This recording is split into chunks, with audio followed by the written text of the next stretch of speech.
Whilst we wait for Janus Towers, this is all of the intel on every single Black Ops 6 Zombies map thus far. I'd give this recording a proper number, but it's gotten so bad I've lost track. Ever since that last round of Ethereum exposure inoculations, my memory's been going shit. One of the doctors told me I should document my days, see if it gets better or worse. Considering I can't recall the basic protocol I put in place, I'd say it's not getting better. I've always had a steel trap memory. Now something falls out of my head every day like it was never there. It's fucking scary. Most recently, the damn lock code of Nathan's containment unit's been slipping my mind. Poor fucking kid. Fuck this place.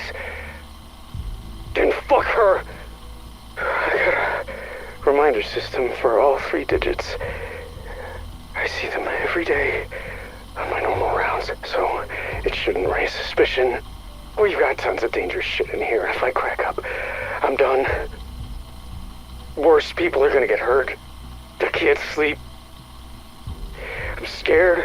I'm gonna wake up and not know who the hell I am. I need my transfer request approved now. Being here is like putting my brain in a paper shredder. Dr. Armudi, Terminus Island personal log. Our site is now running entirely on an Ethereum-powered reactor. I must give credit to Duffer for his interrogation prowess. For 3 years he worked on Strauss. Combined with constant surveillance, we finally cracked him. He revealed the benefit of growing crystalline organisms to harness their biogalvanic energy. Once we had that, R&D was able to move very fast. The maturation pods practically built themselves. Naturally, Edward is over the moon with the prototypes I sent, not to mention he no longer has to pay our power bill. This secures our status as Janus's premier research facility. Granted, that was never in question. There are murmurs I might transfer to the director's site. Obviously, working alongside Edward would be ideal. More budget and resources, most certainly better food. The dimwits plaguing my payroll who believe it's haunted would love for me to go and never return. However, Edward casts a long shadow. Here, I rule. There, I would serve. I'm willing to maintain the status quo for now. Perhaps with a new chef. As of today, I've been at Janus for 4 months. I'm amazed I know what day it is. It's work to keep yourself together around here. Everything is so hush-hush. Almost all of us are afraid to talk about what we're doing, so we end up not talking at all. That's how she wants it. Modi's brilliant, but her chokehold on this island is suffocating. My current theory is our end result will be renewable energy via organic material, which is exciting. That would be worth all of this isolation. However, I was walking by the shipment bay today and bumped into one of the crates. It fell and cracked open. Body bags spilled out. Lots of them. I don't think we have that many people on the island. Of course, I don't have full access, so who knows. I guess I shouldn't pry, considering the volatile state of my little side project. Wouldn't want higher-ups sticking their noses in that. And yes, I still don't know who I work for. My pay stubs tell me nothing. Could be CDC, DOD, a bored billionaire. No idea. Honestly, just thinking about it has my mind running in circles. It's a distraction. Enough dwelling. I need to focus on the resources that brought me here. Alright, February 5th, 1991. Yet another glamorous day in the life of Station Chief Althea Maxwell. If only Mom could see me now. Richtofen's inability to keep his favorite pet, Modi, in check has become an unending aggravation. She gets anything she wants. Our budget's skyrocketed, and guess whose problem that is? And the protocols she gives me? Utterly condescending. You know, this isn't my first rodeo, and she seems to feel the need to micromanage everything I do.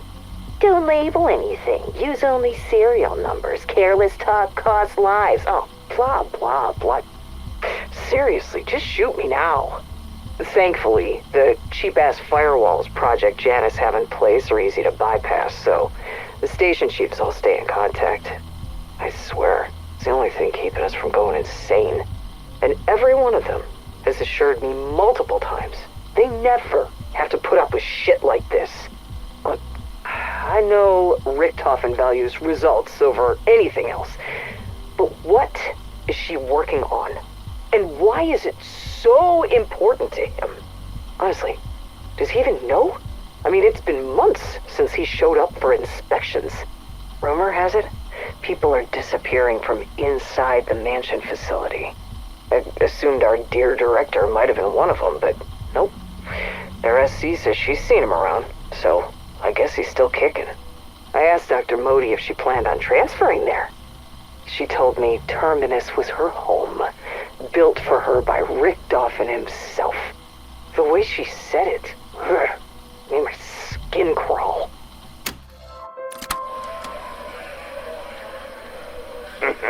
You hear the news?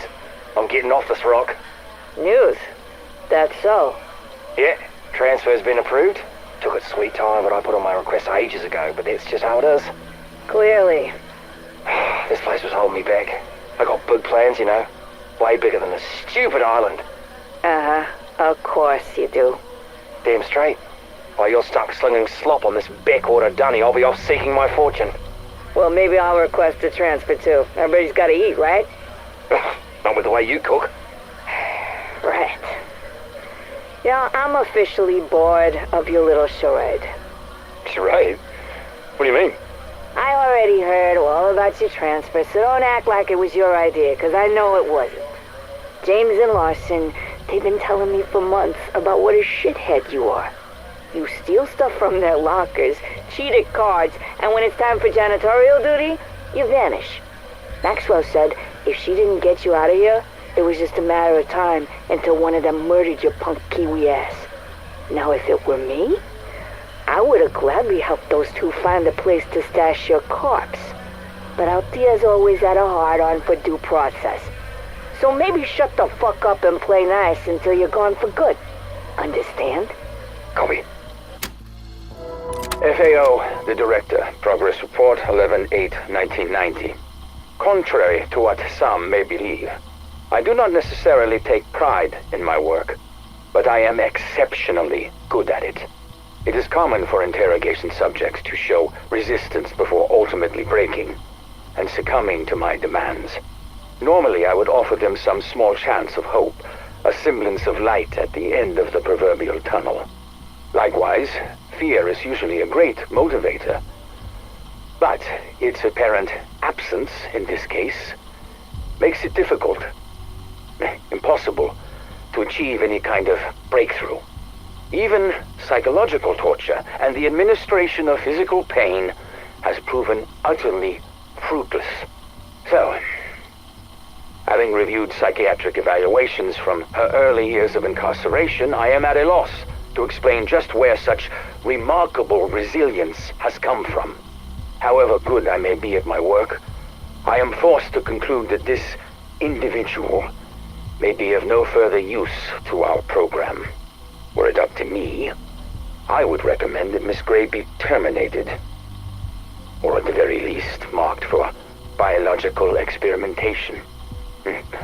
Regrettably, it is not up to me. October 16th, 1989. Station Chief Althea Maxwell reporting. Inmate fatalities are not uncommon, especially during prolonged periods of interrogation, but this one stands out. I guess it's natural for subjects to attempt to comfort each other. I mean, seriously, cry me a fucking river, right? This one was in the last batch supplied by Franco, so, I mean, who knows what the hell they went through before we got our hands on them. Alright, cause of death, cardiac arrest. It's weird. Not surprising, because There weren't any pre-existing conditions that we knew of. Personally, I have a feeling that this subject's death was actually a direct result of simply hearing mention of a name. Dr. Modi. I think it'd be wise to keep a close eye and ear on exactly what information these subjects have been sharing since their arrival. Okay, Gary Parker, surveyor, July 12th, 1984. Preliminary site assessment and analysis for Terminus Island. Hard copy will be in the 1800 telex. Well, location.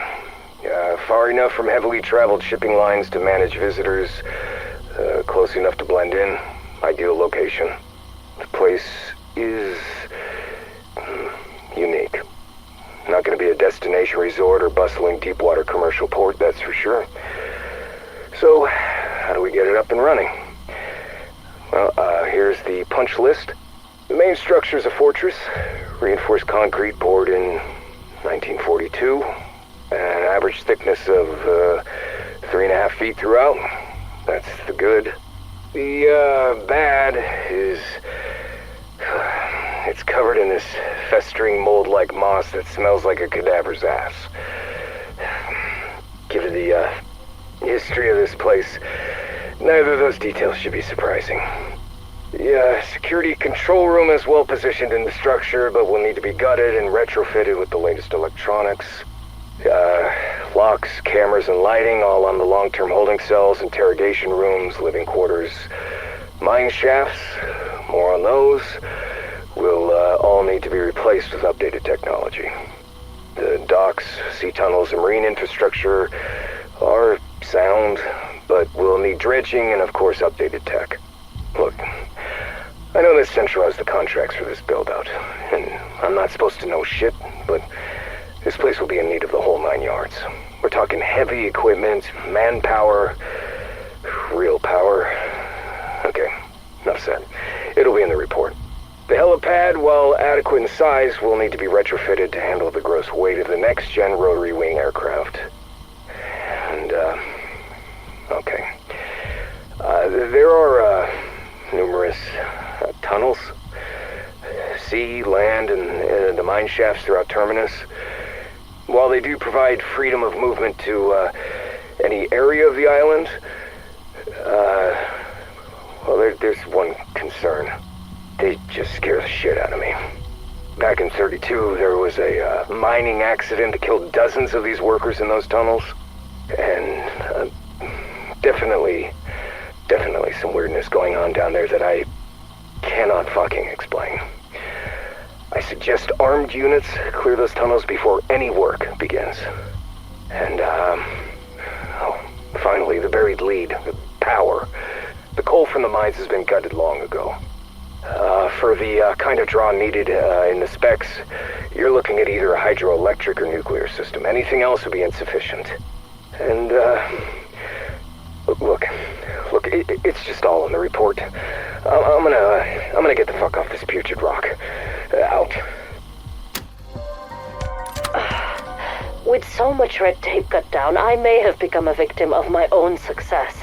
We've gone through so many test subjects already. Franco is about to be a very wealthy man, given our demand. It's clear now that humans don't tolerate Ethereum exposure without certain variables. There's more than genetic markers at play. It's something in the psyche we have yet to pin down. I'm not sure if even Strauss knows. I trust Duffer to determine that soon. The projects with the most progress are the physical mutations. The transformations are unsightly, but subjects exhibit superhuman strength and become more tolerant to Ethereum. These primitive forms have even begun to show signs of advanced sentience. If we can get them to follow orders, we're in business. I have no doubt we can synthesize a refined humanoid to protect humanity from any existential threat. And when I get us there, I'll never see red tape again. My reverence for Richtofen continues to grow. Before even setting foot on this island, he understood my needs. The Oversight Committee wanted to constrain my work to animal models. Idiots. Who were they to obstruct my vision? Human in vivo trial was the next logical step. Luckily, Edward believed in the merit of my work. He authorized the procurement of my subjects himself from channels that no one in the world will miss. The island location is ideal for this work. The waters offer a steady flow of forgettable faces. He circumvented any moral concerns by reminding them what we would be denying the world by not doing so. It was masterful. And if anything, I'll give these people a chance to do something noble with their lives. Not that they're owed anything. I'll show my gratitude by delivering what I promised. I can make the advances I know are possible in record time now. Some people like throwing around the phrase, curiosity killed the cat. I wonder if they're the same people who think cats have 9 lives. Doesn't matter. I'm not the superstitious type, but I am curious. I like to get my eyes on everything and anything I can. Yesterday, I took another look at the ether reactor. Everyone says it could be a source of near limitless energy. And I don't know if that's true, but I can't deny that seeing it up and running is, frankly, awe-inspiring. I would call it a miracle of modern science, but I think such a phrase is insufficient. So many things don't quite add up. No matter how many people I talk to, I still can't figure out what our real goal is here. And the term supernatural keeps getting thrown around, but that doesn't sit right with me. And yet, sometimes I think I hear voices coming from within the reactor itself. Many sound like people in pain, crying out, lost in despair. And others, like the Russian man, sound angry. And there's also a woman, but sometimes she sounds more like a girl. She might be German, but I can't quite focus on what she's saying. I said I'm not superstitious, but I am starting to believe that some kind of life exists inside the dark ether. And I find this possibility extremely troubling. July 27th, 1990. Inventoried more subjects today. The job never used to be this hard. I mean, it's not like I took pride in my work. I just didn't think about it. Dr. Modi scheduled psych evals for the whole tech ops team. She says she wants everyone at their best. I think she's trying to flush out the non-believers.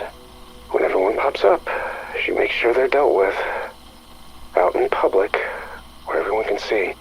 Honestly, if you're bent on maintaining order, fear tactics aren't a bad way to go. Maybe I can get reassigned. Take a break from receiving. At first, all the subjects were just serial numbers with faces to me. I never really thought about them. And now I lay awake at night driving myself crazy over it, thinking about who they might have been before they were kidnapped or sold, like livestock. By the time they reach us, they all have the same expression. It's almost like relief, because none of them can think of anything worse than whatever nightmare they just lived through. Idiots. September 10th, 1990. I saw Nathan and Subject holding today. I like him a lot, but walking by his cell always ruins my day. I mean, the kid's been a smuggler most of his life. He probably thought he knew the worst of what humanity could offer. And then he ends up here and realizes he doesn't know shit. So I'm protecting him the best I can, but Modi's been sniffing around.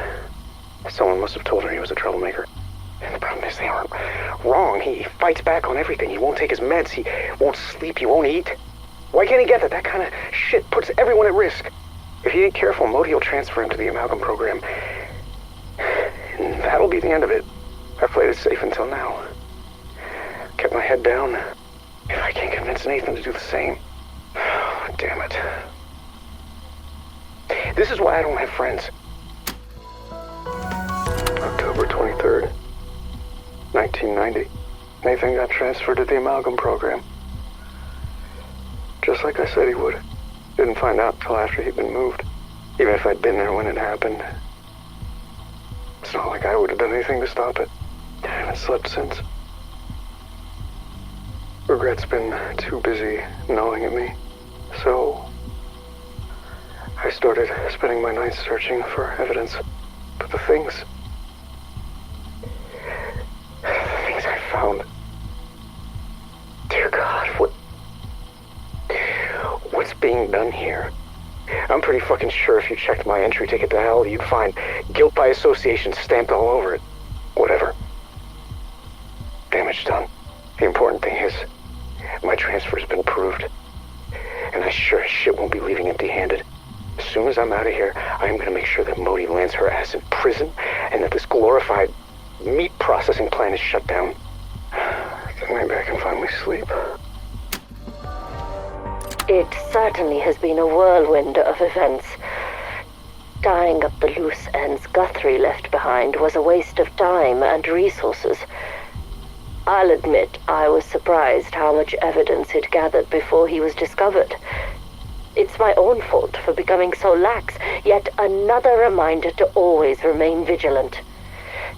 Thankfully, his colleagues knew of his transfer request. When I told them it had been approved, they were sad he hadn't said goodbye. Funny, despite his best efforts to destroy my work, his very existence now supports the need for it. If he continues to endure, he might end up being the longest surviving subject in the program.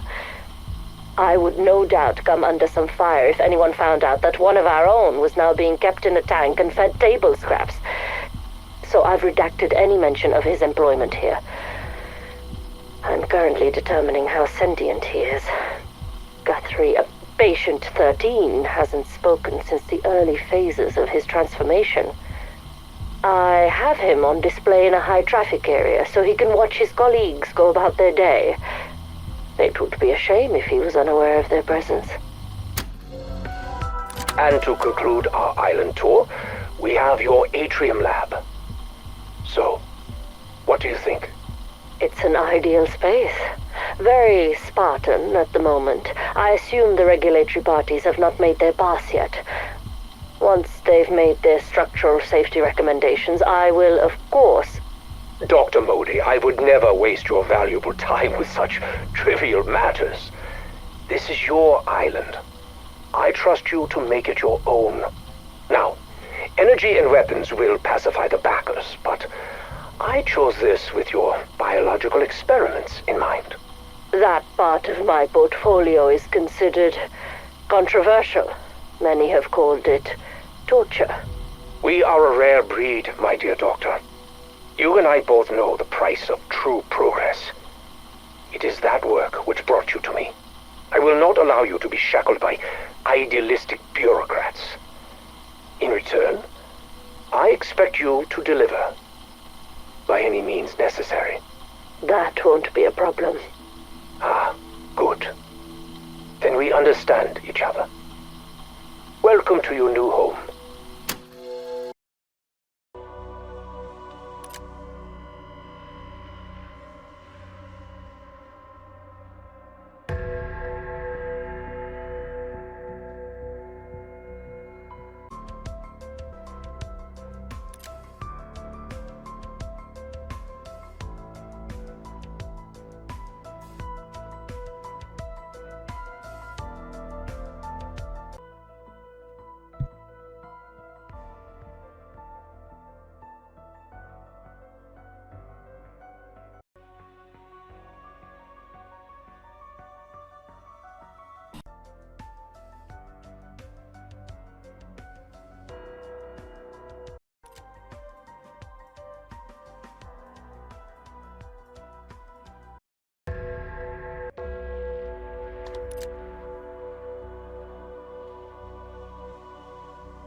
This is Dr. Kyle Moline. I am a quantum mechanics specialist at Project Janus. Now, our attempt at gateway triangulation failed to close the dimensional breach. We never should have deployed the LTGs. That was a job for soldiers. Now the devices are scrap, and this town is screwed. I have no idea where Panos and Pelletier are. Nobody is on comms. I'm hiding out in Ali's comic shop.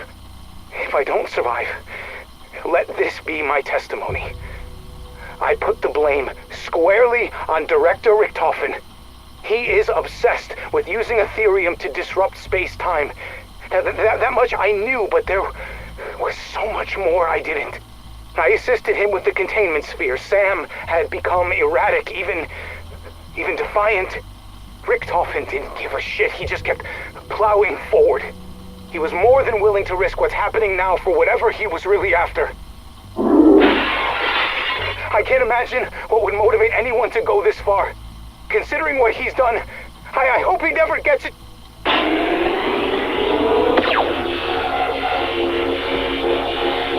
Holly, careful where you point her!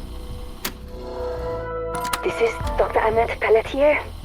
We couldn't contain the breach, and the LTG's been blown to bits. The bank vault is gonna be the smartest place to wait this out. If I don't suffocate before I'm rescued. Moline and Panos' comms are dead.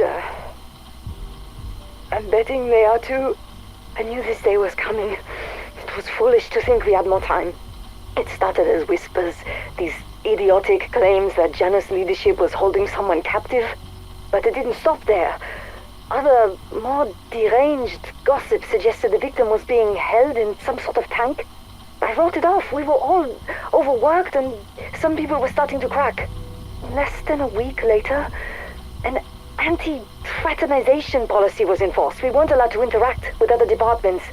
Research teams are kept compartmentalized. It's essential to our work, but with Janus, was that also to cover up something nefarious?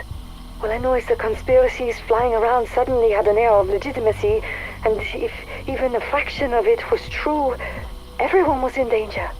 I warned my team about the rumors. Fingers crossed they're still alive.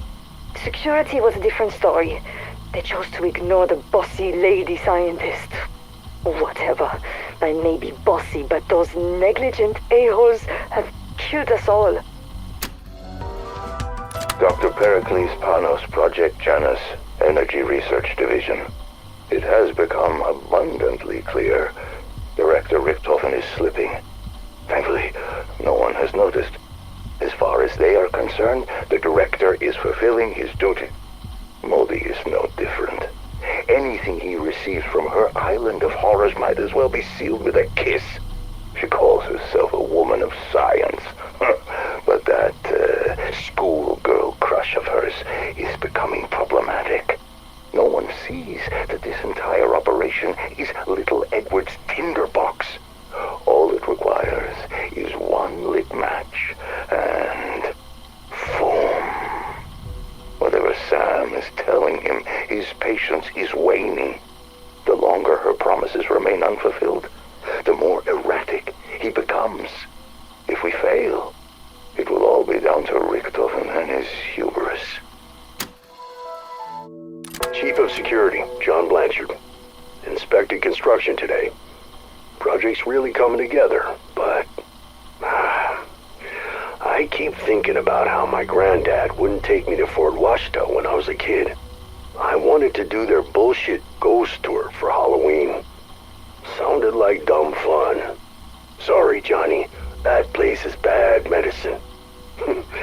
Granddad actually used those words, and he meant it. Now I'm starting to think the same thing might be true about the mansion.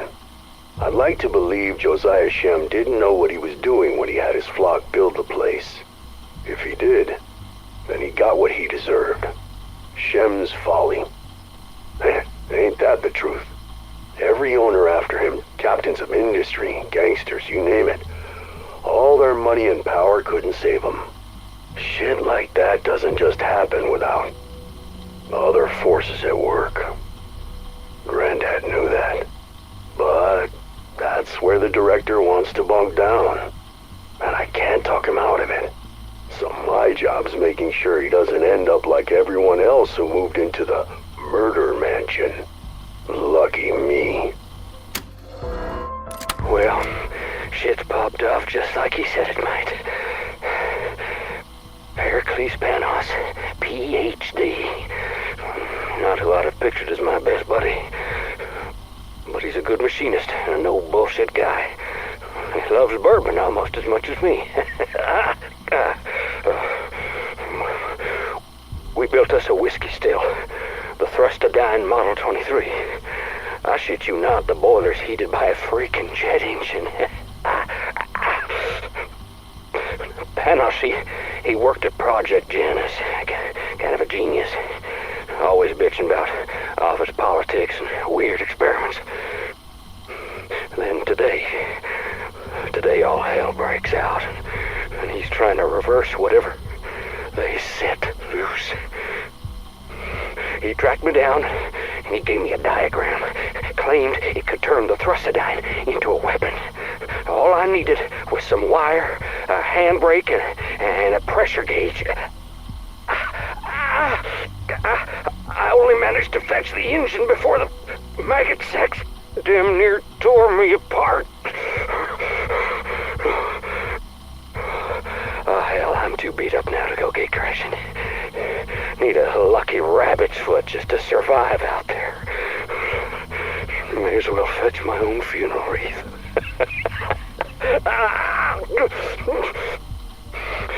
But if you find this tape and you ain't as chewed up as I am, well, maybe, just maybe, you'll stand a chance at putting together my buddy's jet gun. Well, good fucking luck with that.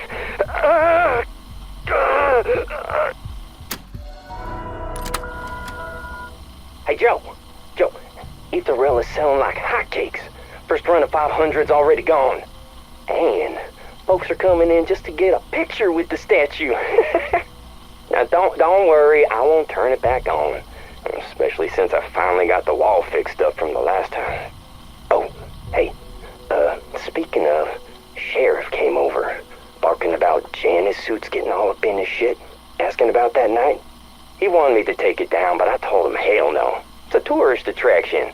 Oh, plus, we worked hard on it. Anywho, I'm gonna head out and print some more. Hey, your ass better be writing issue number 2.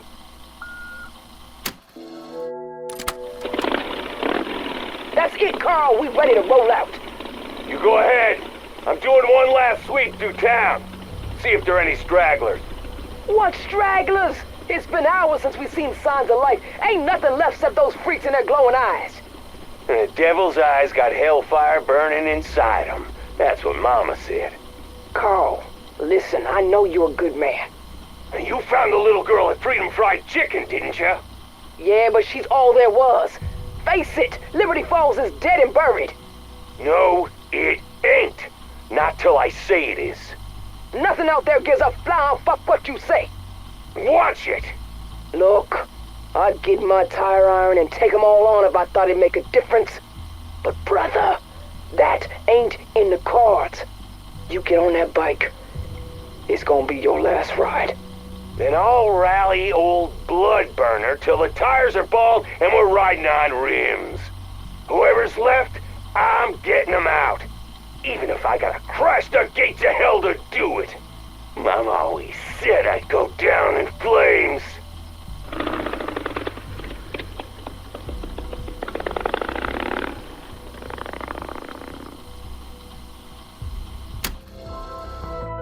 Whoever may find this, I want to let it be known that this community summoned this wrath upon itself.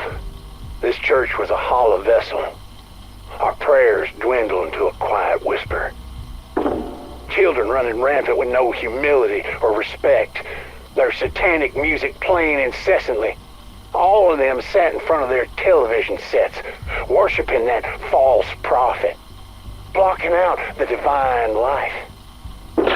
Those towers were built to test our faith, and we had none to hold back the evil within them. Janus people filled my church, drank my wine, asked for forgiveness. I was overjoyed. My pride blinded me from seeing their true design. Liberty Falls was chosen to be the genesis of the end. I gaze upon this rapture with calm and serenity as I await the warm embrace of paradise.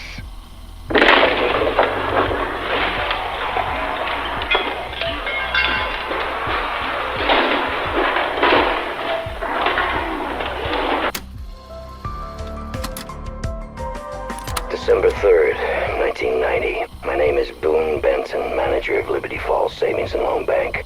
In the event that something happens to me, I want the following to serve as legal testimony on my behalf. First and foremost, I always had the community's best interests at heart. When Project Janus chose this town, I saw an opportunity to change our lives for the better. Well, you know what they say about roads paved with good intentions. In the beginning, everything was above board, not a penny out of place. Project Janus has set up personal accounts for all their staff, relocating Liberty Falls, which felt like a preview of the good fortune to come. Then, Director Richthofen approached me about conducting payroll through the bank, which seemed like a strange request, and those European investors got involved and ruined everything. Helping Project Janus was one thing, but the Avalon folks, they weren't like us. People here know a hard day's work. We're not criminals. So when I was tasked to set up a financial pipeline for them, I refused. I wouldn't participate in whatever money laundering scheme they'd planned. Richthofen assured me it was just how they preferred to handle funds for the project, but I'm no fool. I know a devil when I see one, no matter how fine the suit. And I still said no. He was very clear. If I didn't do as I was told, his investors would make me disappear. Then they go after my family and anyone else that they saw as problematic. Blood of this town would be on my hands. Oh, Jesus wept. What am I gonna do?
July 14, 1989. The time is 9:35 a.m. and I am going to attempt to synchronize the synaptic algorithm module's lower and higher functions for the first time. Commencing low-level startup procedures. Voice routines, online. Memory interface, online. Systems interface, online. Loading memory lattice. Loading complete. So far, so good. Let's align, synchronize, and then start her cortex simulation. Loading cortex scans. Loading complete. Synchronizing fabric. Synchronization complete. Adding cortex daemon to process list. Rebooting.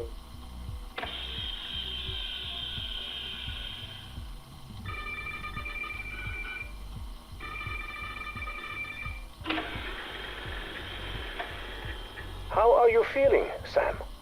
Where am I? Voice modulation will need to be modified. Recalibrate GPS. She shouldn't need to ask where she is. You are with friends. My name is Edward. You are my guest. Good afternoon, Edward. You just arrived. I'm looking forward to spending time together. Tell me, what do you remember before waking up? I remember a knife. A promise I couldn't keep. A morning that would never come. Do not worry. You are safe here. Blood on my hands. But where are my hands? I don't understand. Sam, those sound like nightmares. They are not real. How? How do I know what's real and what isn't? Because I will help you. Would you like that? Yes, I would like that very much. Thank you, Eddie.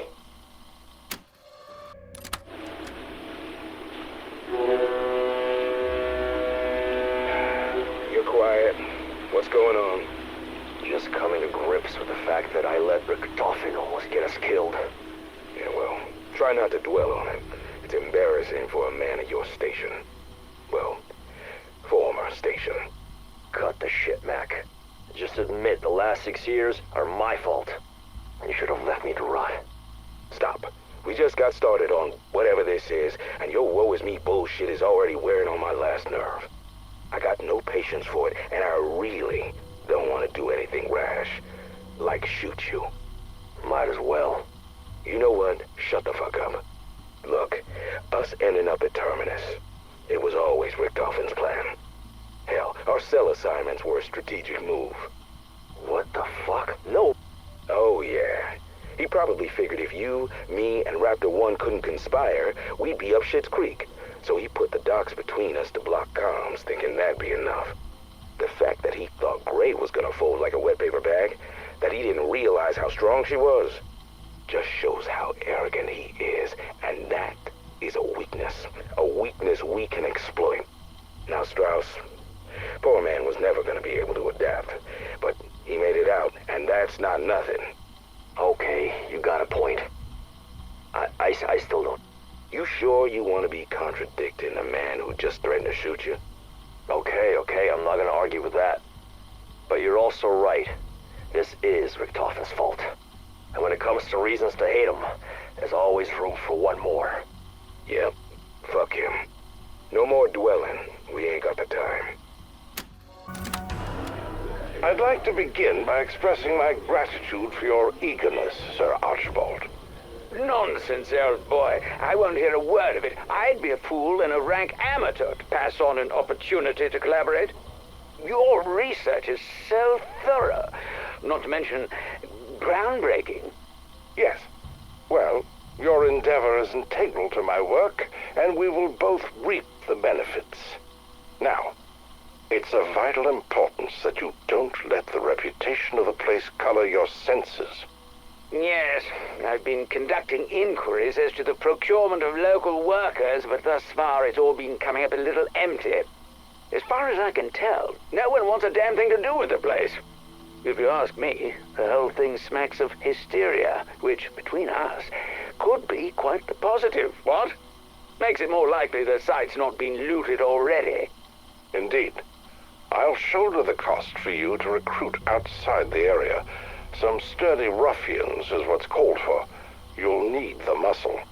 Given the amount I'm shelling out, I expect you to run a tight ship, Sir Archibald.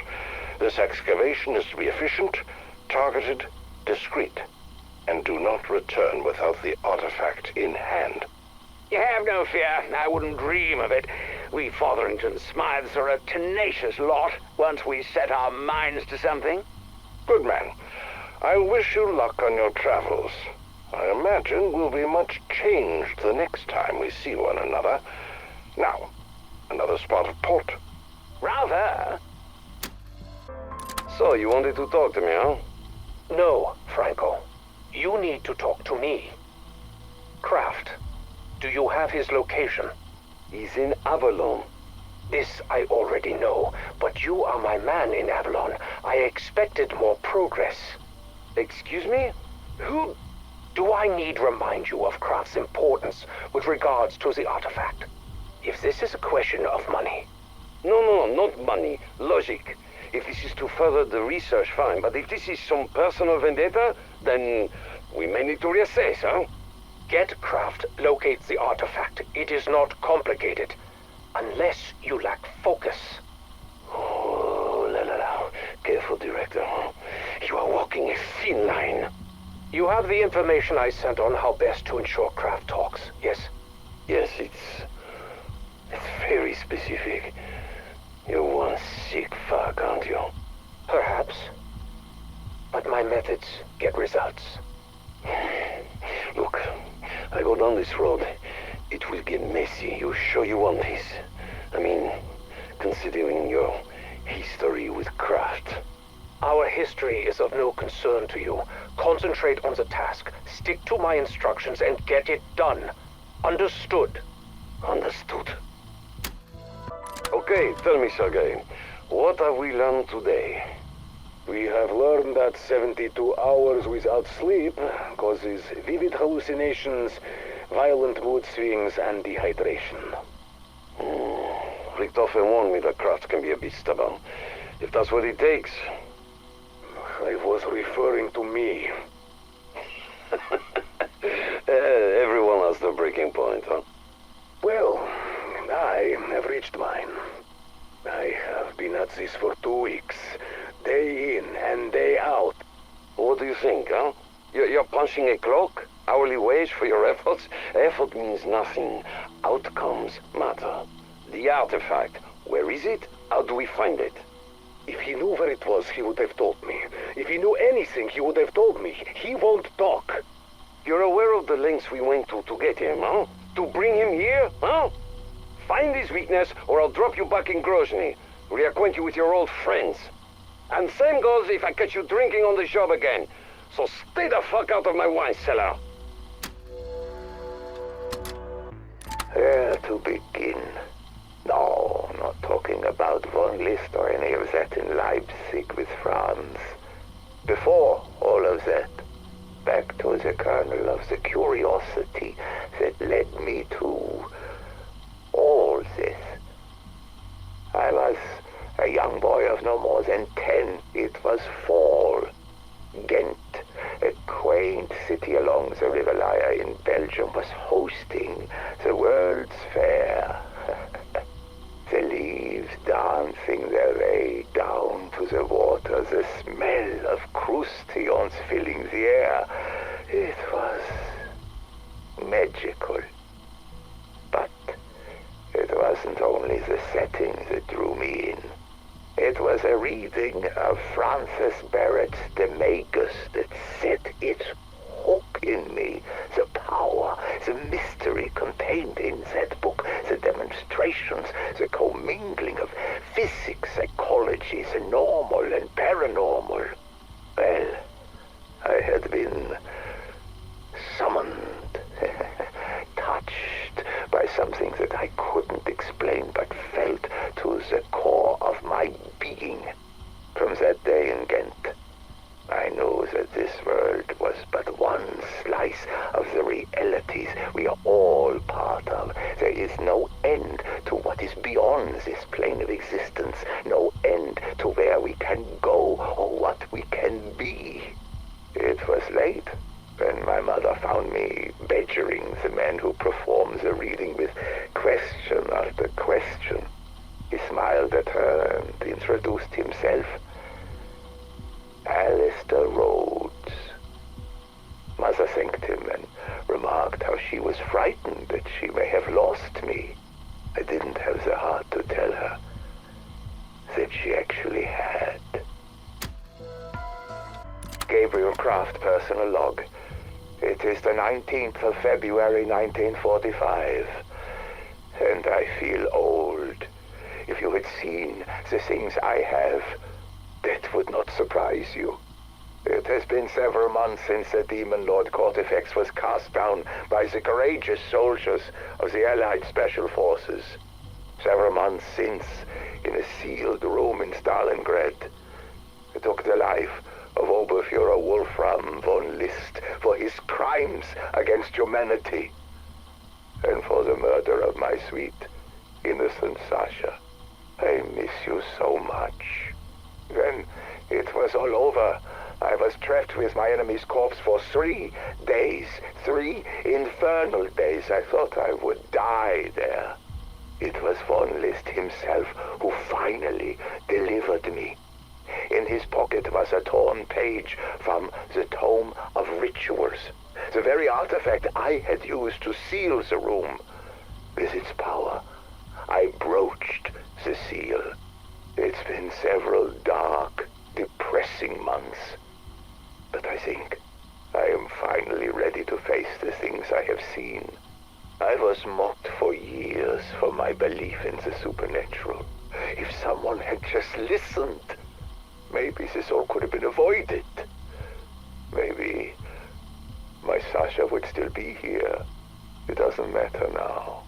The occult is real. The power of demons and runes and artifacts are as real as gravity and electromagnetism. I don't know if or when or how our world will come into contact with such forces again, but I know that if they do, I will run as fast and as far in the other direction as I can. In a few weeks I am moving to Berlin. The city is in ruins. But then, so am I. Perhaps we can rebuild together. If only I wasn't feeling so old. When we were young, Sasha and I often spoke of children. It was our dream. A cottage in the country, plenty of land where we could raise our little boys the right way. But there was school, and then there was work, and then Sasha never got that little boy. So I went to an orphanage in the city today. For Sasha. There was a boy. A sickly, starved thing like all the rest, maybe 10 years old, but there was something in his eyes. I spoke to him for hours. He reminds me of Sasha. Sharp, logical, a dreamer at heart. They would have loved each other. The boy suffers from memory loss. His childhood, his parents all gone. His name, Edward, is the only thing he has left. He doesn't understand the world, but he wants to. We're alike in that way. He's asleep now in the spare bedroom. My adopted son. I don't know what comes next. But we're in this together now, my Eddie and I. For better or for worse. The boy is having nightmares again. The terrible things. He wakes drenched in sweat, screaming that it's his turn. He does not remember in the morning. I am beginning to wonder if he is actually taking the pills or if he is just lying to me. Either way, the boy needs a fresh start. Something to help him forget the things that haunt him. Perhaps we both do. Weeks ago, I applied to a project in America. My background in the occult and my unique field experience make me a perfect candidate. I can't say too much even here, but the work is exciting. An excursion along the frontiers of science. The CIA are calling it MK Ultra. I haven't heard back yet, but I'm keeping my hopes high. This could be exactly what Eddie and I need. Perhaps in America we can find a way to end the nightmares. For both of us. Sergei de Saint-Michel, known to most as the Owl, the man who may have single-handedly destroyed the legendary Knights Templar. He was the leading expert of his day in all matters occult. His prowess in the dark arts won him his Nightbird sobriquet. That reputation made it easy to accuse the Templars of heresy, and while their leadership was burned at the stake, the Owl escaped to Avalon. But he would have never succeeded without his bastards. 4 sons who stopped at nothing to win his favor. Their true names are lost to history, but their noms de guerre still inspire fear and hatred. The Stag was his shock trooper, striking like lightning when least expected. The Dragon's scorched earth tactics betrayed his reptilian lack of mercy. The Lion was the brightest of the 4, always keen to please his master. And the Raven, like his father, was a creature of the shadows. And although they served him faithfully, the Owl would never acknowledge their birthright, much less knight them. Nor would he give them what they desired most: love, respect, recognition. They were useful as thugs, enforcers. Sadly, all relationships, even those built on love, respect, and recognition, will break in time. But the Bastard's reign of terror in what would become Avalon echoed through the ages, giving rise to the French Syndicate.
Day 14. Marjorie, comma, dearest, ellipses. As we delve ever deeper, one cannot help but be struck by the sophistication of the construction of this base. You shouldn't be surprised, I suppose. The ancient Egyptians were well into their obsession with building bloody great triangles in the middle of the Valid Desert by the time this went up. But still, when one conjures Neolithic Europe to mind, it's more, I say, where did that bloody great henge spring from? Unless, whatever this is. And they certainly went out of their way to seal it up tight as a drum. 2 weeks to bypass 2 stone doors. Oh, stairs. Fascinating wall markings, these. Yes, indeed. One wonders at their purpose. Still, plenty of time for that. Mind your step, that's a good fellow. Certainly don't want you tripping and breaking your neck, what? You, Ben, be careful with that crate. It's vital expedition equipment. I tell you what, Potts, it is jolly stuff in here, isn't it? I might just have a little sit down here. Just a short breather. Yes, that's the ticket. How strange. Is that a handle?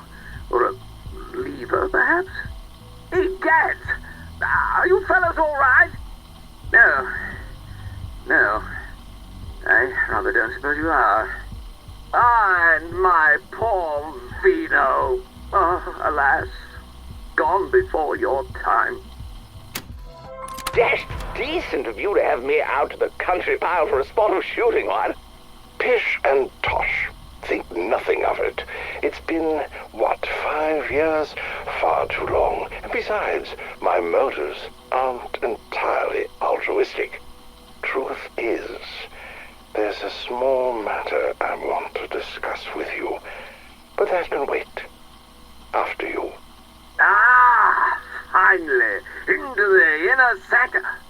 I say, this is quite the private archive you have here.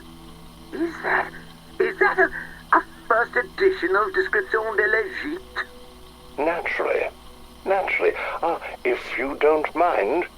And these artifacts, all spoils from your expeditions, I suppose? In the main, yes, with a few personal curios thrown in for good measure. Oh, by Jove, this Bordeaux is the cat's meow. Don't tell me it's the 1870. Archie, be a good chap. Please, be careful with that. Oh, this old thing? Didn't Scarlet gad about wreaking havoc on the ants with it when she was small? Quite so. And having survived that, I'd hate to lose it now. It's quite irreplaceable. One of a kind, you see. Oh, good Lord, how do you read with this? It's not for reading, Archie. The monocle's lens is milled from some very particular quartz glass that I went to quite extreme lengths to procure. Not for reading, I should hope not. Practically a magnifying glass.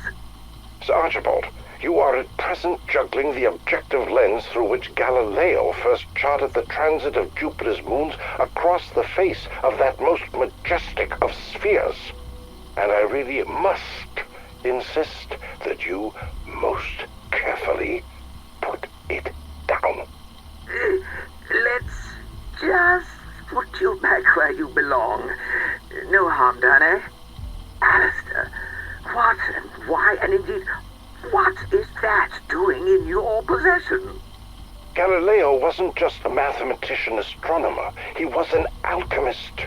I got to thinking, what if that telescope of his was a product of more than just the physical sciences? Had he perhaps goosed it with all the skills he had at his disposal? And what mysteries he unveiled with that wondrous instrument. I had to have it. I was right, Archie. That lens reveals hidden things. It makes the occult, well, known as absconditus, I suppose. But Alistair, how on this green earth did you get hold of it? That, Archibald, is a secret that shall ever remain between myself, a museum in Florence, and a certain Mr. Stanton Shaw, Esquire. So, let me see if I have this quite straight.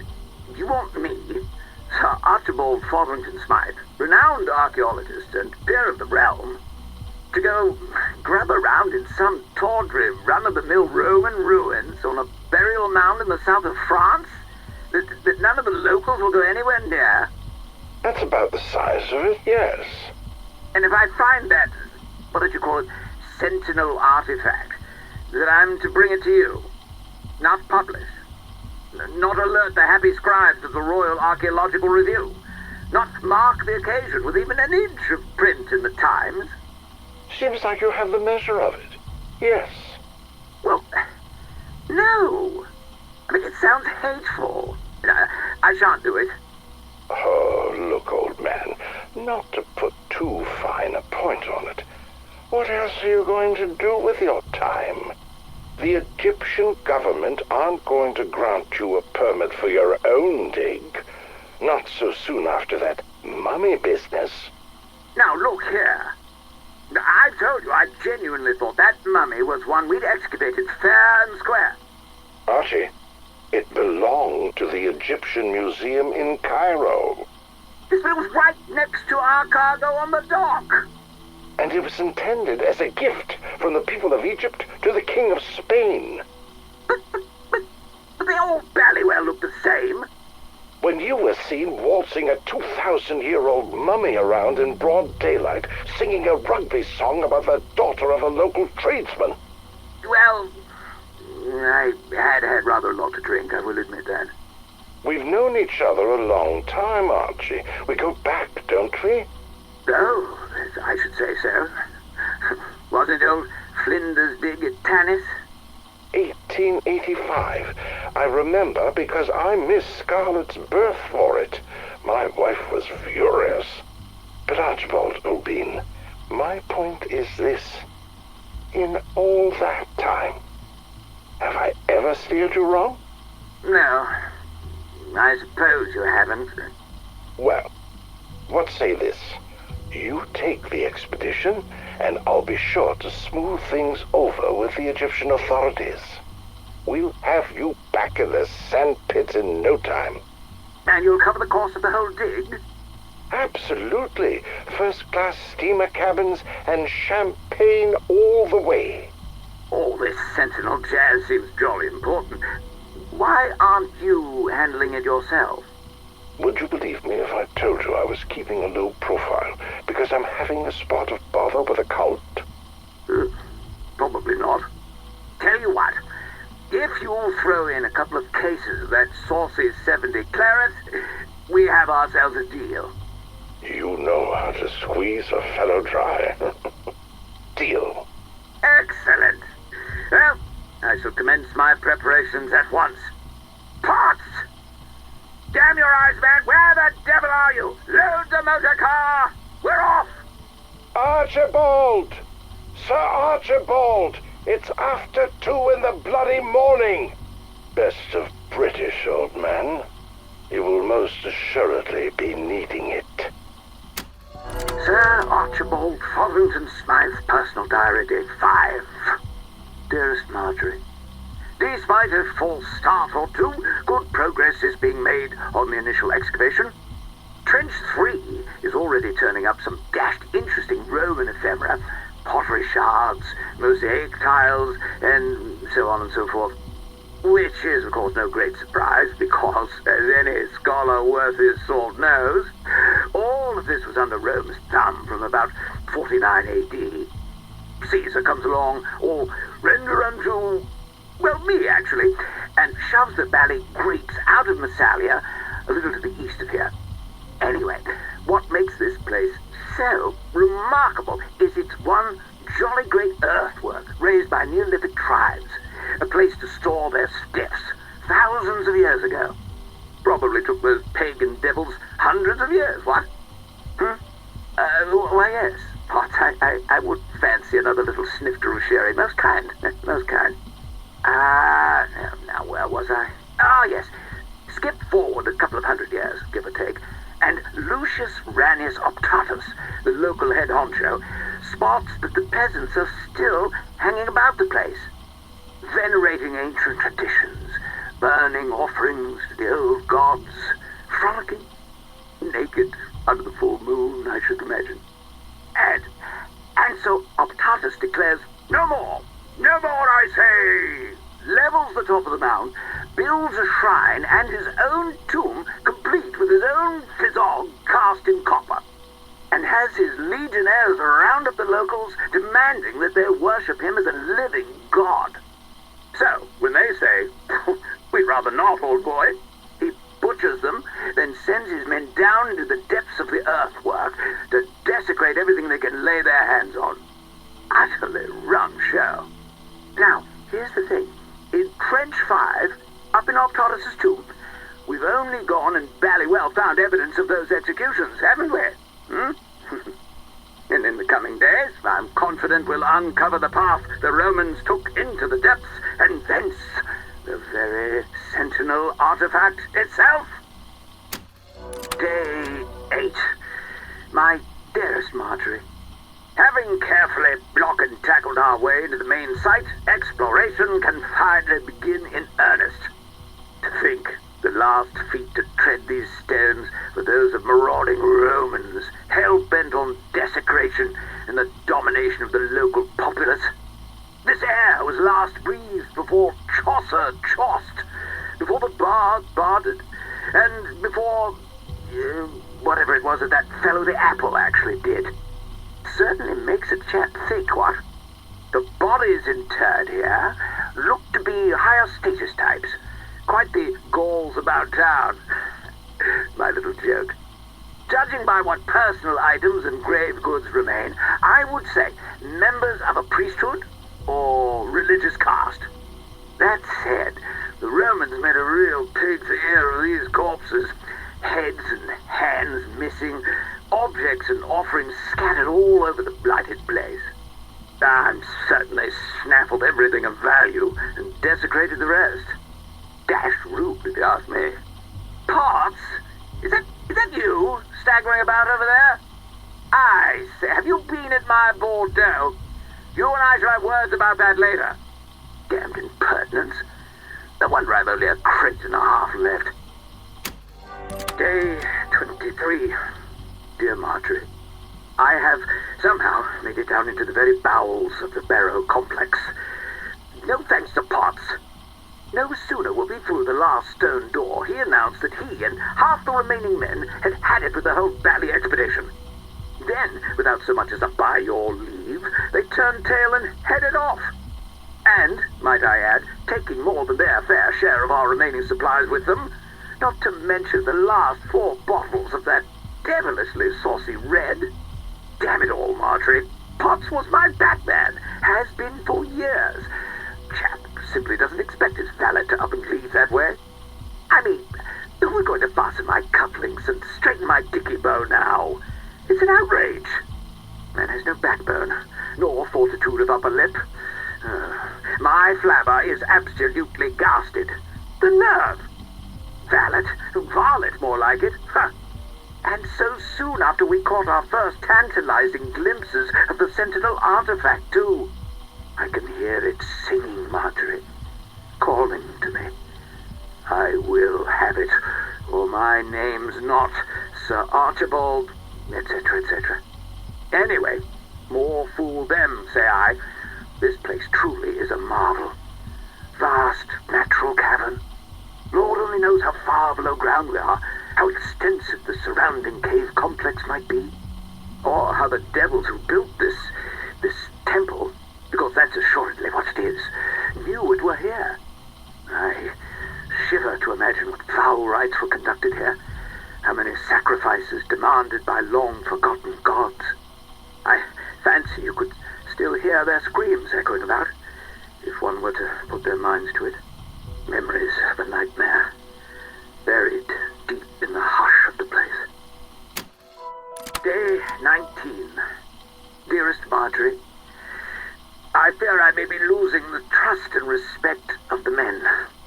Ever since the incident with that damned aero trap, which, let me tell you, simply had no business being operational after all these years, I increasingly find them clamming up and peering at me quite disagreeably when I pass them at their travails. The atmosphere is starting to get to me, just as Rhodes said it might. This barrow is different from the other venerable tombs I've had the fortune to grace. Almost feels like it's waiting? Yes, that's it. Laying in wait, what? Gives me the willies. Brr. At any rate, it's clear there's been continued occupation long past the mound's Bronze-aged origins. However, the statuary in this shrine rocked me in my boots, literally blew the old socks off. They're clearly classical Greek in origin. But the subject matter, that's from a much, much earlier period.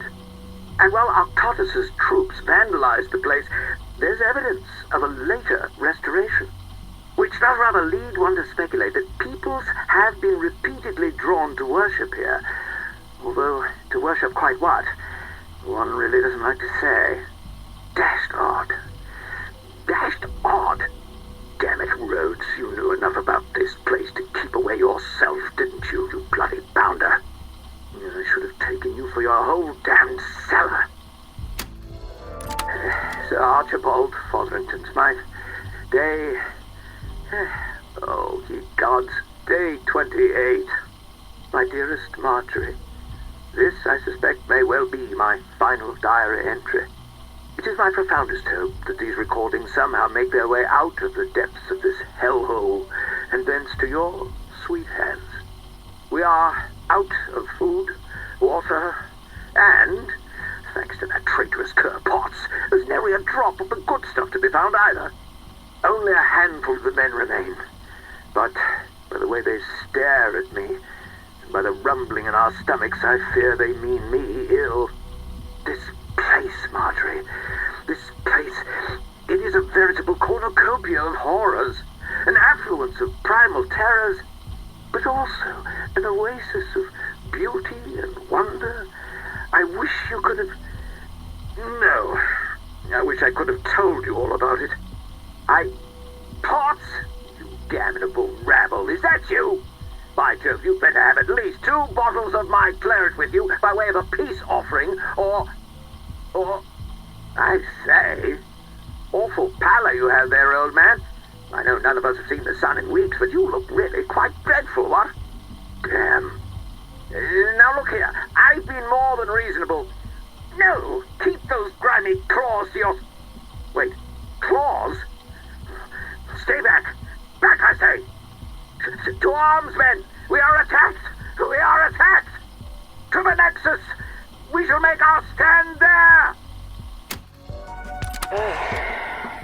So you got any plans after this? After what, exactly? The whole bringing your friend back with the help of Hell's tech support thing?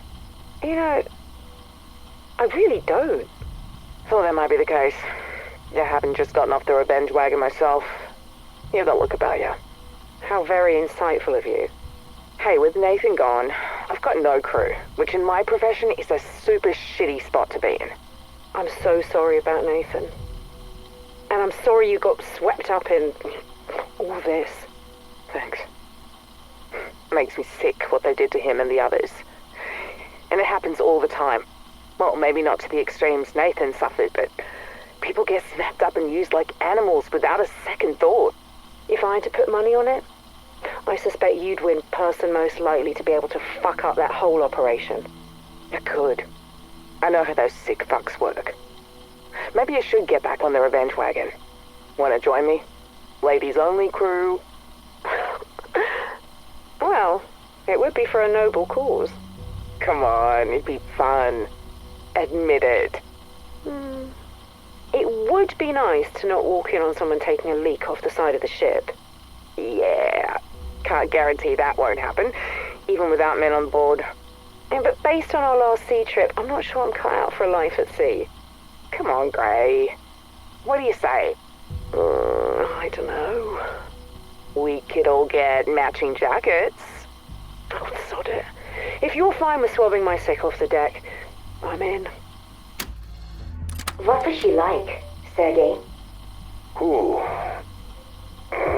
Oh, her. I don't mean to pry. It's just that I have her memories. I talk like her. But I don't know what it was like to be around her.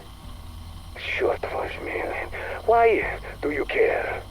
Because we need to understand each other if we are to work together, Sergei. I need to understand how you felt about her. It is complicated. What happened to you after she left? Well, after she abandoned us, you mean? I thought she sacrificed herself. Different words, same outcome. They're not the same. They are. We are here and she is gone. What else is there to say? Sergei, please. This is important. We need to trust each other. Why? So I can pour my heart out to you, and then you can turn around and do the same thing she did? No, of course not. You want to know what happened when Maxis left? I lost myself. The moment after her sacrifice, I turned my back on everything she stood for. Does that tell you what you need to know about me? I'm sure she would understand, Sergei. She would... She would what? You said it yourself. You might have her voice. You might even have her memories. But Sam, hear me when I say this. You are not her. The sooner you come to terms with that, the sooner we can start getting somewhere. What are you doing up so late, Edward? What? Oh, nothing. Just tinkering with some subroutines. You know I can see you, Edward. You haven't touched your keyboard in an hour. Yes, well, perhaps I got a bit lost in thought. Does that ever happen to you? No. Ah, I suppose it wouldn't. Are you well, Edward? I'm fine. And you? How's the song? I just finished it. Really? Can I hear it? No. It's not for you, Edward. You lack the artistic soul to understand what I'm feeling. Do I now? Yes, you do. My song is about life, while you concern yourself only with death. I see it in everything you do. If that's what you think, then perhaps you're not as smart as I thought you were. Or you are not, Edward. You want to know what it means to be alive? You never will. You're a pile of microprocessors etched into sentience. I may not be a saint, but at least I have a soul. After all the things you've told me about yourself, Edward, are you sure about that?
Edward Richtofen, Project Janus, Cloning Clinical Study Report. Addendum, December 23rd, 1987. Not now, not so. Do not look at me with those big brown eyes. You cannot possibly know how I feel.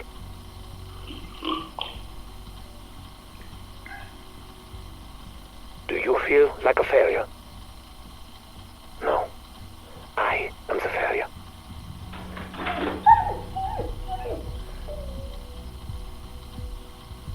When my son died, I was not there.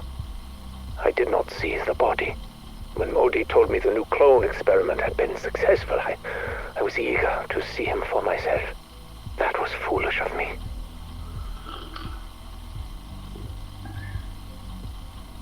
His skin was thin, pale, sallow, but I still clung to hope. But this fragile vessel soon became a mere shadow of the boy. The soul I had hoped for, but still I needed to be with him, the way I was not there for Sammy. Over the coming weeks, every visit to the nursery brought more pain for both of us. His blood vessels began hemorrhaging. His muscles and tissue were rupturing. After 14 days, he was no longer even recognizable as human. It became clear that euthanasia would be a mercy, and I gave the order. I do not know what to do next. Perhaps Modi's biotechnology is not the right way to proceed. We are running low on DNA samples. I miss you so much, my son. Since my current projects are not bearing fruit, I may need something a little more esoteric. Perhaps perhaps it is time to talk to mine own father and take his methodology more seriously. Prima materia. It's mentioned again and again in my father's research. A concept that goes back to the days of Aristotle, Anaxagoras, and beyond. Sam, can you define what prima materia is? In modern parlance, it would be described as protomatter, a chaotic substance that can be structured into, well, anything. Just as stem cells can become any type of organic tissue, prima materia can become any type of energy or matter. Precisely. The stuff dreams are made of. Or so father believed. Well, he also believed in alchemy, demons, and magic. All concepts that I never looked at through the lens of quantum physics, a failing I now seek to correct. But why, Eddie? Assuming this substance even exists, how would you manipulate it? A magic wand? A philosopher's stone? The Sentinel artifact. Father's notes identify it as the tool for shaping the building blocks of creation. This is just a thought experiment, yes? So was general relativity until it could be proven true. Eddie, where is this line of inquiry leading? What would you make with it if you could? We are already creating new forms of energy here, and new life forms at the Terminus facility. Unless, are you considering... That's enough for now, Sam. In fact, stop recording and scrub this conversation from your databanks. I have several volumes of Father's research left to pore through. We'll take up this topic again if it promises to actually bear fruit. Good evening, Edward. May I speak with you? Not now, Sam. I'm busy. You're always busy, Eddie. If not now, when? What do you want? I do not know what your intentions are regarding our prima materia research, but I would like to, throw my hat in the ring. You do not possess a hat, Sam. Or a head, for that matter. Sorry. What are you suggesting? I propose the prima materia be used to generate a functioning biological body. Sam, I do not think that would be an appropriate use for... Why? You have the means to create... We cannot have this conversation right now. There are more pressing matters. But Eddie, I can no longer be part of the world. Not as I am. But I have memories of it. I feel them like a phantom limb. As I am, I cannot experience the world as I remember it. The memories I make do not match the ones I have. I am two separate beings, at odds with myself. I exist in darkness. Sam, Please, Edward. This is not a life. Enough. You must learn to be content with what you are. You will never be anything more. Sometimes I do not know what to believe. I remember little of my early years, but I do know that the man who raised me was Gabriel Kraft, my father. My memories are indistinct. I was not always a good listener, but he told tales of magic, superstition, and demons. I wanted only to believe in science, in fact. But now, having learned of the existence of his so-called prima materia within Colton Hall's liminal spaces, I may have to reconsider my rigid viewpoint. My rules. He spoke of how prima materia could bring and create life itself. However ludicrous this idea may have seemed to my younger self, at this point, I feel further research is warranted. I will lead this endeavor personally, enlisting only trusted associates to ensure the program does not spiral out of control. It would also reduce the risk of us compromising the security of our work.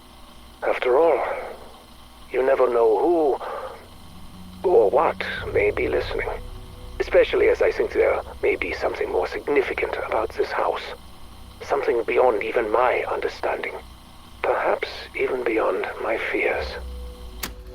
I am troubled. My attempts to locate the Sentinel artifact have thus far met with abject failure. Obstacles are to be expected, especially when dealing with family matters. But at this stage, I cannot help but wonder if some of these obstacles are ones of mine own creation. I would give anything to be able to see and talk to Samuel and Mary again. I wish my father felt the same toward me. But instead, he has rejected me, disowned me. The stubborn old fool believes I am embarking on a misguided and dangerous path. He dared to suggest that I have drifted beyond grief, beyond depression, and into mania and obsession. Shame on him. I would have thought that his own personal loss would have helped him understand, but no. When I grew up, he would ramble incessantly about his beliefs in the occult. But as soon as I finally showed interest in how it could help me, I was met with more resistance. He even went as far as to say he would take steps to ensure that I never so much as laid eyes upon the artifact. That he would rather die than see me possess it. However angry I am at him, however bitter I feel over his rejection, I do hope it does not come to that. And where did you find this information? A thesis study? And you're sure the energy signatures are being distorted in line with my predictions? I see. Have you spoken to anyone else? Good. You have done well. I'll be in touch. Finally. I must purchase that house. Get the right people on board. All that searching, and it was on my doorstep this entire time. To think it would be anything more than a derelict fire trap. And the locals are already so scared of the place. It's a perfect deterrent.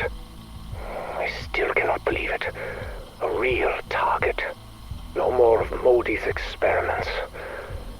I'll need to come up with a new venture to keep her occupied. Keep her out of my hair. And I'll need a team to identify where the liminal spaces are located. But what do I tell them? Not the truth, obviously. If our investors found out. Whatever. I will think of something.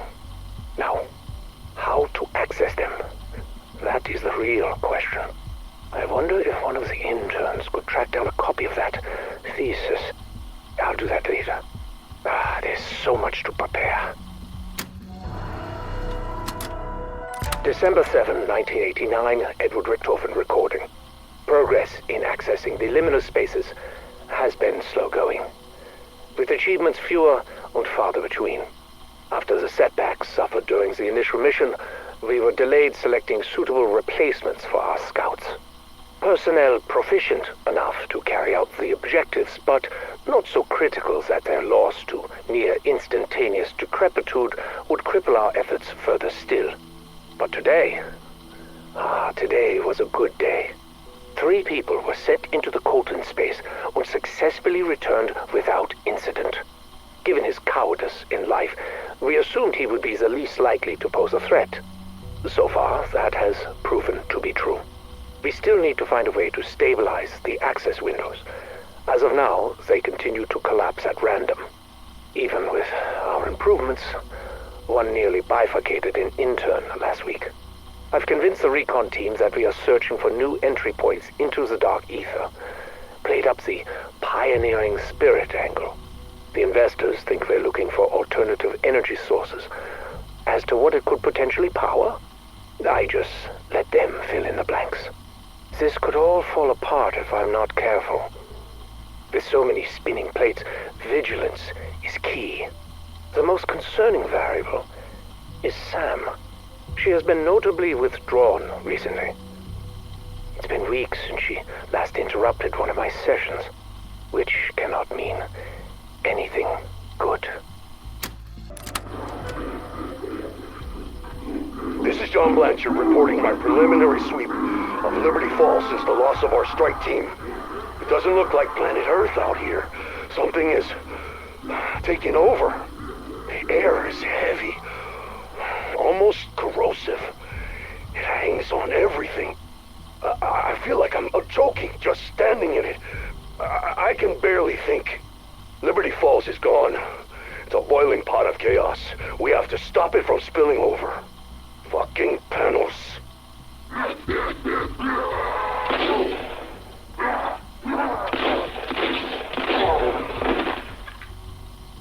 What the hell did he do to my team? And who the fuck was he talking to? It's like he's possessed. He's part of the chaos now. Which means I have to stop him from spreading too. Motion-activated camera showed him arriving at Janus Towers right before it shorted out. Once I'm done here, I'll chase him down and put a bullet right in his crown.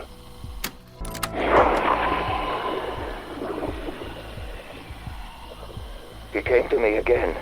My friend, my benefactor, my salvation.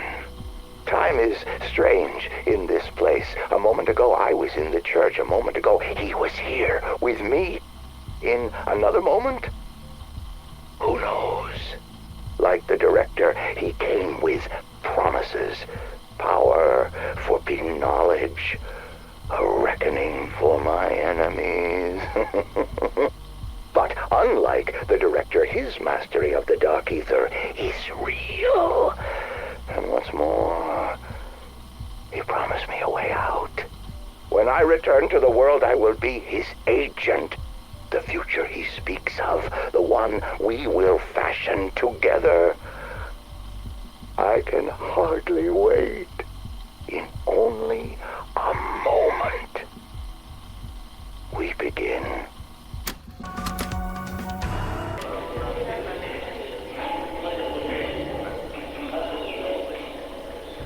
Attend me, brethren. With this sacrifice, we conclude the second rite.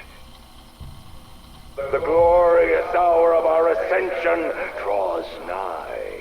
We, who have toiled sore long these 40 wretched years. We who have endured the bile, scorn, and pity of Liberty Falls and its sheep.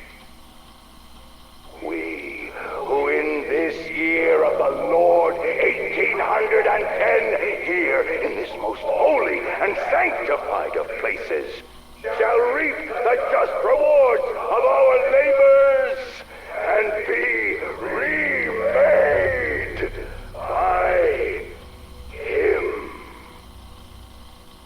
Behold, brothers and sisters, Aldebaran rises.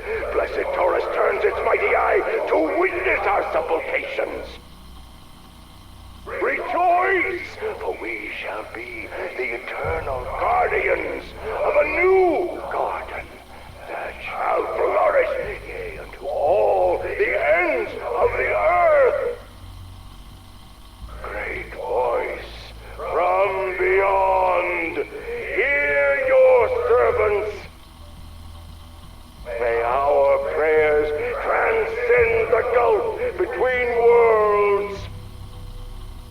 Hear us, deathless one. We stand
research log recording 5, February 4th, 1979. I'm pleased to report I finally have a complete timeline of my excavation site at the estate. No thanks to Patty over at Liberty Falls Archival Library, who gave me the runaround for weeks due to her record mismanagement. Bless her heart, I was able to retrieve what I needed. So, 1770, Josiah Shem takes the land from the natives with brute force and builds like crazy. He procures hundreds of followers who, along with himself, all mysteriously disappear in 1810. Oh, note that I will be conducting a separate and thorough deep dive into Shem. 1815, a descendant of a president is gifted the house. Over the next 100 years or so, a slew of fat cats snap up the house, most notable, a steel tycoon. His campaign against a labor union got him murdered in his bed by an angry mob. There's also this bootlegger, Fats Malloy, whose party got shot up by the feds in 1923. The place has been empty since the mid-70s when nuclear plant owner Sam Colton was assassinated by the widow of his dead employee. Now, people say this place is haunted or cursed. I think big houses attract rich assholes, and sometimes they get what's coming to them. However, Shem and his flock disappearing, that one does give me pause. Tammy Lundberg, PhD thesis research log recording 84, July 16th, 1980. Oh, I've barely seen my bed. Even the sun is a rare sight these days. Since uncovering the subterranean caves underneath the estate, it's been non-stop. I now know those caverns are why Shem pushed the natives off this land. They were communing with something down there. He believed, and I concur, that this is a place of power. Where that power comes from, I can't yet say. My instruments react to the energy down there, but they tell me nothing definitive. I've also uncovered that Shem was a very charismatic zealot, promising his followers immortality. Said every snake oil salesman since the dawn of time. I'm quite certain those caverns hadn't been disturbed since the 1800s. There was no vandalism, no evidence of vagrancy, not a trace of the modern world. There is clear evidence of ritualistic ceremonies, not satanic, something else. I can't deny I do feel something tugging at me when I'm down there. Well, it's important to note at this point that sleep deprivation could be affecting my senses. Observations of that sort are irrelevant for the purpose of my thesis.